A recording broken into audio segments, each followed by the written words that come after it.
দেখুন, আমি আজ এই ভিডিওতে সম্পূর্ণ আমি বলে দিচ্ছি একটা জিনিস যে এমপ্লয়মেন্ট ব্যাংক, যুবশক্তি, যুবশ্রী তিনটে কি এক জিনিস? আপনারা যুবশক্তি করতে গেলে কি এমপ্লয়মেন্ট ব্যাংক বানাতেই হবে আপনাদেরকে? না, এমপ্লয়মেন্ট ব্যাংকের কার্ড না থাকলে আপনি যুবশক্তি পাবেনই না। এইরকম কিছু তথ্য আপনাদের মধ্যে অ্যাওয়ারনেসের দরকার আছে, কারণ কি আপনারা অনেক সোশ্যাল মিডিয়াতে দেখছেন যে যারা অনেকেই বলছে যে এমপ্লয়মেন্ট ব্যাংক না থাকলে আপনি যুবশক্তি করতেই পারবেন না। আজ সম্পূর্ণ বিষয়টা বলবো, সম্পূর্ণ ডিটেলসে বলবো যে এমপ্লয়মেন্ট ব্যাংক কি, যুবশ্রী কি, যুবশক্তি কি, তিনটের মধ্যে তার পার্থক্য করে আমরা একটা ইয়ে বানিয়েছি, সেটা আমরা স্ক্রিন রেকর্ডিং করে, এই স্ক্রিন রেকর্ডিং করে আমরা দেখিয়ে দিচ্ছি। তফাৎটা আপনারা বুঝে নিন, পড়ে পড়ে প্রত্যেকটা পয়েন্ট শুনে নিন। বেশিক্ষণ লাগবে না ভিডিওতে, জাস্ট আপনার অ্যাটেনশন দরকার মাত্র 3 থেকে 4 মিনিট। অবশ্যই দেন, আপনারই এটা বেনিফিটের জন্য। ভিডিওটা লাস্ট পর্যন্ত দেখুন, নাহলে আপনি কিন্তু যুবশক্তিতে কিন্তু অনেক কিছু মিস অপরচুনিটি এবং মিস কনসেপশনের জন্য আপনার যুবশক্তি বাতিলও হয়ে যেতে পারে। তো অবশ্যই লাস্ট পর্যন্ত দেখুন, ঠিক আছে? দেখুন, এখানে আপনারা দেখতে পাচ্ছেন আমার এমপ্লয়মেন্ট ব্যাংক, যুবশ্রী ও যুবশক্তি কি এক। আমি প্রথমেই বলে দিচ্ছি, এখানে পয়েন্ট টু পয়েন্ট সবকিছু দেওয়া আছে। প্রথমে আমরা দেখি এমপ্লয়মেন্ট ব্যাংক। দেখুন, এমপ্লয়মেন্ট ব্যাংক, ঠিক আছে? আপনারা দেখতে পাচ্ছেন এমপ্লয়মেন্ট ব্যাংক কি। এমপ্লয়মেন্ট ব্যাংক কি? চাকরি প্রার্থীদের নথিভুক্তকরণ এবং কর্মসংস্থান সংক্রান্ত একটা প্ল্যাটফর্ম, যেটা আমি আগেও বলেছিলাম আপনাদেরকে।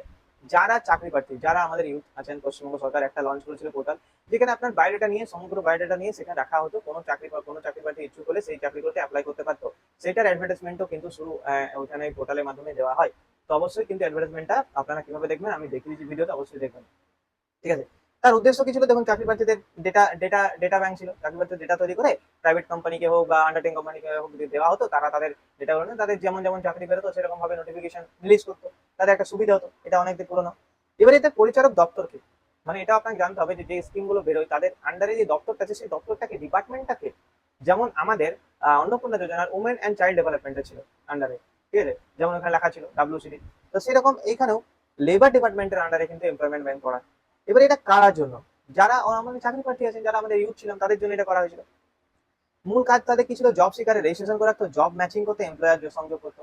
একদম এমপ্লয়ার অর্থাৎ আপনার যে যেখানে আপনি জব করতেন, মূল কাজ তাদের এটা ছিল জব সিকার, অর্থাৎ জব সিকার রেজিস্ট্রেশন। আপনার ওখানে অপশনটা আছে, ওখানে রেজিস্ট্রেশন করে নিজের ডেটাকে দিয়ে রাখতেন।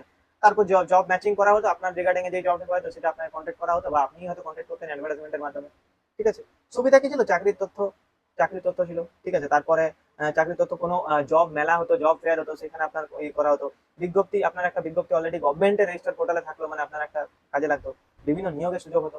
ইভেন আমরা অনেকেরই বাবার কাছে শুনেছি যে এমপ্লয়মেন্ট এক্সচেঞ্জ কার্ড থাকলে নাকি কলকাতা পুলিশও নাকি অনেকেই ভ্যাকেন্সি রিলিজ করাতো, তখন তাদেরকে কিন্তু প্রায়োরিটি দেওয়া হতো। আমি শুনেছি, এটা শোনা কথা, এটা কোনো অফিসিয়াল নোটিফিকেশন দেখিনি, শুনেছি এটা। এবার অন্যান্য প্রকল্পের সাথে সম্পর্ক, যুবশ্রী, এটা সম্পর্ক ছিল যুবশ্রী, যেটা ছিল যুবশ্রী সহ অন্যান্য সরকারি কর্মসূচির সাথে সম্পর্ক এটা রয়েছে, না থাকা না, রয়েছে। এবার ওয়েবসাইটটা বলে দিয়েছে এখানে, ঠিক আছে? চলো, এই এমপ্লয়মেন্ট ব্যাংকের কাজ শেষ, এবারে চলে আসি যুবশ্রীতে। যুবশ্রী কি? যুবশ্রী কিন্তু লেবার ডিপার্টমেন্টের একটা অংশ, তারই একটা অংশ, ঠিক আছে? এটা আর্থিক সহায়তা প্রকল্প ছিল, একটা সরকারের একটা আর্থিক সহায়তা প্রকল্প ছিল এটা। বেকার শিক্ষিত যুবক যুবতীদের আর্থিক সহায়তা প্রদান করতো। লেবার ডিপার্টমেন্টের অন্তরে এমপ্লয়মেন্ট ব্যাংকে নথিভুক্ত 18 থেকে 35 বছর বয়স বেকার যুবক যুবতী, নির্বাচিত যোগ্য প্রার্থীদের আর্থিক সহায়তা প্রদান, মাসিক ভাতা, প্রতি মাসে নির্দিষ্ট পরিমাণে আর্থিক সহায়তা, বর্তমান 1500, মোট প্রতি মাসে, বর্তমানে এখন 1500 টাকা করে দেওয়া হয়। এটা দেখুন, এটা আমি যে অ্যামাউন্টটা ক্লেম করলাম, এটা অনেকের ক্ষেত্রে চেঞ্জ হতে পারে, এটা কিন্তু কোনো সরকারি নথিভুক্ত থেকে আমি দেখিনি। এটা আমাকে একজন বলেছিল, হ্যাঁ, তাই সেটা আমি বললাম। এবার এটা আপনারা কিন্তু যাচাই করে নেবেন অবশ্যই, এটা ডিসক্লেমার একটা দিয়ে দিলাম, এটা কিন্তু যাচাই করে আপনাদের দায়িত্ব। নির্বাচন প্রক্রিয়ার মাধ্যমে যোগ্য হলে তবে ভাতা পাওয়া যায়। এটা কিন্তু দেখুন এখানে বলে দিচ্ছে যে, এখানে কি বলছে, নাম থাকলে কি টাকা পাওয়া যায়? না, নাম থাকলে টাকা পাওয়া যায় না। আপনার এমপ্লয়মেন্ট ব্যাংকে রেজিস্ট্রেশন করলে আপনার টাকা পেলো না, এটাতে আপনাকে অনেকে দেখতে হবে যে আপনার এটা এমপ্লয়মেন্ট ব্যাংকে রেজিস্ট্রেশন করার পর আপনার নাম নথিভুক্ত হবে। তারপর আপনাকে নির্বাচন করা হবে যে হ্যাঁ, ইনি টাকা পাওয়ার যোগ্য।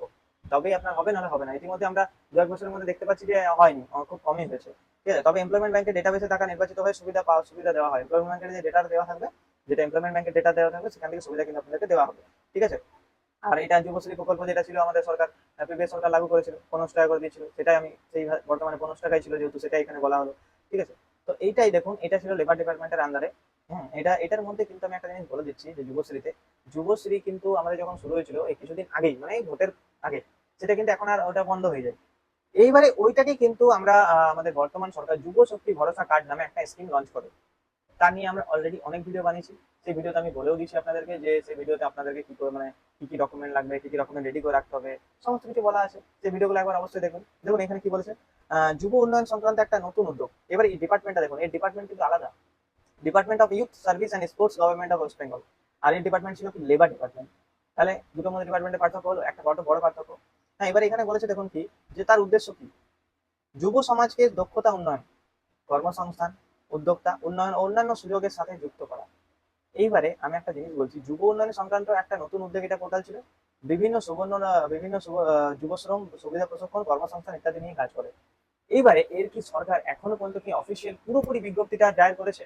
শুধু জাস্ট বলা হয়েছে যে যারা স্নাতক, ঠিক আছে, মানে যারা মাধ্যমিক পাস ও এইচএস যারা করে বসে আছেন তাদের জন্য 2,000, আর গ্র্যাজুয়েশনের জন্য 3,000, এইটুকুই বলা হয়েছে। এর থেকে বেশি পুরোপুরি ডেটাটা এখনো কিন্তু কিন্তু বলা হয়নি। তবে আমরা কি করে ক্লেম করবো যে হ্যাঁ এটা একদম সত্যি? তো ক্লেম তো করা যাবে না যতক্ষণ না পর্যন্ত গভর্নমেন্ট ডেটা দিচ্ছে। গভর্নমেন্ট ডেটা দিক, বলুক গভর্নমেন্ট কি বলছে, নোটিফিকেশন সার্কুলার রিলিজ হোক, তারপরে ভিডিও কিন্তু অবশ্যই অবশ্যই কিন্তু ভিডিওগুলো আপনাকে দেখতে হবে, বুঝতে হবে জিনিসগুলো। ভিডিওতে অ্যাওয়ারনেসের জন্য চ্যানেলটা আপনাদের জন্য অবশ্যই ফলো করে রাখুন। ডিপার্টমেন্ট অফ ইউথ এটা হয়ে গেল। ডিপার্টমেন্ট কি পশ্চিমবঙ্গের যুবক যুবতী নির্দিষ্ট যোগ্যতা অনুযায়ী পাবে, ঠিক আছে। এমন নির্দিষ্ট যোগ্যতা কিন্তু আমরা বলে দিয়েছিলাম, ঠিক আছে, যে 21 বছর থেকে 45 বছর হওয়া চাই আপনার। আর আপনাকে কিন্তু অবশ্যই ক্লাস 10 পাস করতেই হবে, 10 না পাস করলে কিন্তু পাওয়া যাবে না, এটা কিন্তু প্রথমে বলা ছিল, ঠিক আছে। প্রশিক্ষণ কর্মসংস্থান সহায়তা প্রকল্পের সুবিধা, বিভিন্ন স্কিমের সুযোগ ইত্যাদি এগুলো তো বলেছিল। হ্যাঁ, এখানে যেটা না বলছে সেটা হচ্ছে নাম থাকলে কি টাকা পাওয়া যায় না, এটা ঠিকই বলছে নাম থাকলে টাকা পাওয়া যায় না। এটা ঠিকই বলছে নাম থাকলে টাকা পাওয়া যায় না। কারণ কি, অনেক সময় দেখা গেছে যে নাম থাকলেও কিন্তু তারা টাকা পায়নি, তারা যোগ্যতা প্রমাণ করতে হবে, না তো হবে না। যদি কোনো বেকার যুবক যুবতী বেকারই নয়, তিনি চাকরি করছেন, তিনি ধরুন ইয়েতে চাকরি করছেন কোনো আন্ডারটেকিং গভর্নমেন্টের আন্ডারে, হয়তো তারা নাও পেতে পারে। এটা একবার দেখে নিতে হবে বিষয়টা। সার্কুলার রিলিজ করলে আমরা অবশ্যই ভিডিও বানাবো। এমপ্লয়মেন্ট ব্যাংকে বা যুবশ্রীর সাথে অটোমেটিক্যালি সম্পর্ক নেই, একটি আলাদা দপ্তরের অধীনে পরিচালিত। কেন? দপ্তরটাই তো অধীন হয়ে যাচ্ছে না, দপ্তরটাই তো সোজা কথা, দপ্তরটাই একটা আলাদা হয়ে গেল। তাহলে আমি ওটার সাথে লিঙ্ক করতে পারবো না। হ্যাঁ, লিঙ্ক করতে আমরা এখন পারবো না, যদি পরবর্তীকালে সার্কুলার আছে তখন অবশ্যই লিঙ্ক হবে, এবারে ওটা আলাদা ব্যাপার। এখনো পর্যন্ত কিন্তু কোনো সার্কুলার আসেনি।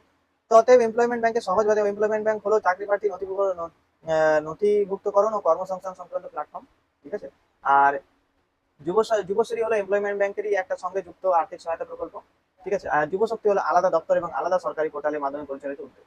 ব্যাস এটাই মনে রাখবেন, আর কিছু কোথাও মাথায় রাখতে হবে না। তাই এমপ্লয়মেন্ট ব্যাংকের নাম আছে মানে যুবশক্তিতে অটোমেটিক্যালি নাম হয়ে গেছে, এটা ভাববেন না।